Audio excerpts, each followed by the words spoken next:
Pace bene, masih di mea culpa. Umat Katolik melupakan Kristus. Asyik dengan kemasan. Saya harap judul ini bukan melebih-lebihkan, tetapi memang autokritik amat penting supaya jelas mau apa saya dengan kekatolikan saya. Apakah ada pencapaian yang mau saya cari, yang mau saya dapatkan sehingga saya menjadi seorang Katolik. Sehingga memang saya punya alasan untuk ini. Nah, judul yang saya buat itu bukan untuk mau melebih-lebihkan, dan faktanya ada yang sudah dan sedang melupakan Kristus. Asyik dengan kemasan yang superficial. Nah, saya punya alasan mengapa mengatakan itu. Kemarin, saya ikut dalam keramaian berdiskusi tentang bagaimana iman ini sebaiknya, bahkan ada yang berkata seharusnya dirayakan. Bagaimana seharusnya kita merayakan iman? Wah, bicara ini, bicara itu, ini dan itu sampai mengabaikan satu hal yang paling penting. Kristuslah alamat dari pencarian ini. Tapi itu pula yang tidak dibahas. Tidak dibahas siapa itu Kristus, apakah dia masih kita terima sebagai jalan, kebenaran dan hidup, dan apakah kita memang sedang berusaha meneladaninya. Tapi yang ada adalah chaos. Hina menghina di sana dan di sini, ingin memaki, sesat menyesatkan. Tak peduli apakah itu awam, apakah imam, apakah sudah tua, apakah masih muda. Saya pikir dalam situasi beginilah kuasa gelap bekerja. Menghilangkan perhatian kita, menghilangkan fokus kita untuk mencari Kristus. Kita dibuat asik dengan hal-hal yang di permukaan. Nah, apa tujuan dari pembahasan ini? Saya pikir penting untuk menyegarkan kembali dalam ingatan bahwa Kristus adalah jalan, kebenaran, dan hidup. Ini sangat mendasar, fondasi. Dan ini adalah bekal, membungkus segala-galanya. Sia-sialah ilmu yang tinggi-tinggi bila lupa akan hal ini. Dan saya pikir masuk akal yang dikatakan oleh Injil kitab suci itu, bahwa bukan kepada orang-orang hebat, tetapi orang yang sederhana lah, yang tidak sibuk dengan pikiran dan karya-karyanya, Kristus itu tampak dengan mudah. Sia-sialah refleksi kritis bila tidak sampai kepada Kristus. Tidak sampai kepada Kristus dalam arti akhirnya sampai ke kedalaman hati kita sadari dan membawa kita tergerak untuk berbuat. Bila tidak membawa kepada Kristus, diskusi tentang hidup menggereja hanyalah kekosongan belaka. Itu adalah cerita-cerita hampa. Kemarin saya pikir penting, tetap penting, tetapi bukan hal mendasar. Kita mau merayakan iman kita dengan cara bagaimana? Itu penting untuk kelangsungan gereja ini yang masih berziarah di dunia. Tetapi mau kemanakah kita bawa itu semua kalau bukan kepada dan di dalam Kristus? Nah, apa kelalaian kita? Kita membahas gereja ini terlalu jauh-jauh.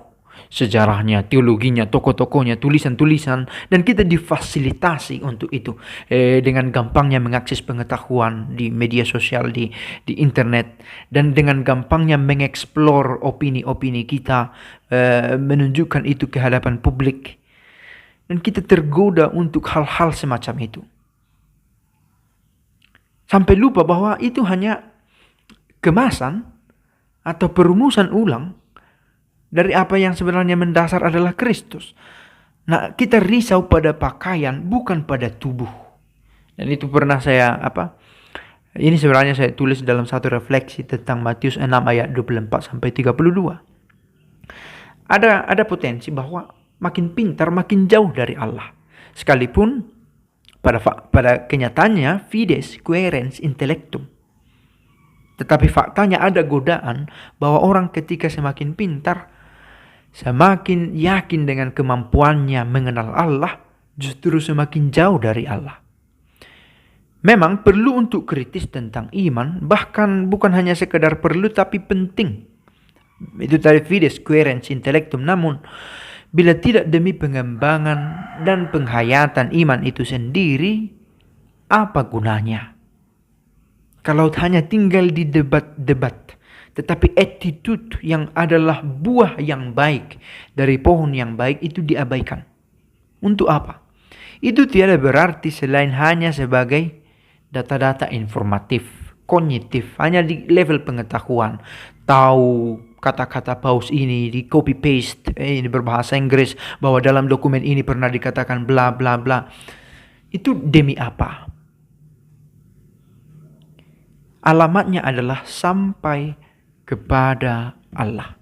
Sebab itu janganlah kamu khawatir dan berkata, apakah yang akan kami makan? Apakah yang akan kami minum? Apakah yang akan kami pakai? Apakah yang akan menjadi perayaan kami? Pakai baju warna apakah? Ritusnya yang bagaimanakah? Semua itu dicari bangsa-bangsa yang tidak mengenal Allah. Kalau pencariannya yang utama ke sana. Tapi ketika kita mencari Allah dan akhirnya kita juga peduli kepada hal-hal yang semacam ini, itu tentu diperlukan. Tapi ketika alamatnya adalah hal-hal yang superficial dan tidak lagi mengingat karya yang dilakukan oleh Kristus, ada kekeliruan di sana. Bapamu yang di surga tahu bahwa kamu memerlukan semuanya itu. Memang kita perlukan itu, tetapi ketika kita risau tentang itu dan tidak lagi peduli tentang pencarian yang utama kita, ada sesuatu yang salah. Nah, mengapa ini terjadi? Mengapa sebenarnya kita punya kerinduan? Tetapi mengapa akhirnya kita jatuh pada hal-hal yang mendasar, yang dangkal? No, bukan mendasar, tapi dangkal. Itu terjadi karena ketajaman mata rohani kita yang menumpul. Ketajamannya semakin tumpul. Semakin tidak tajam dia. Karena terlalu riuh hidup kita. Maka berdoa, diam dalam hening, menemukan kembali kesatuan dengan Allah adalah cara kita menemukan jawaban. Bukan berarti sekarang gereja tidak sedang dalam masalah. Ada persoalan-persoalan dalam liturginya, dalam yang dia imani, yang dia rayakan, yang dia doakan, yang dia lakukan. Selalu harus ada yang dikritisi lagi. Tapi kita harus menemukan jawaban apa yang harus kita lakukan sekarang. Dan kita tidak sedang menciptakan jawaban yang berasal dari diri kita, tetapi memohon bantuan Allah supaya kita sanggup menemukan jawaban atas persoalan ini. Bahwa kita semakin jauh dari Kristus. Semoga tidak semakin jauh. Pace bene.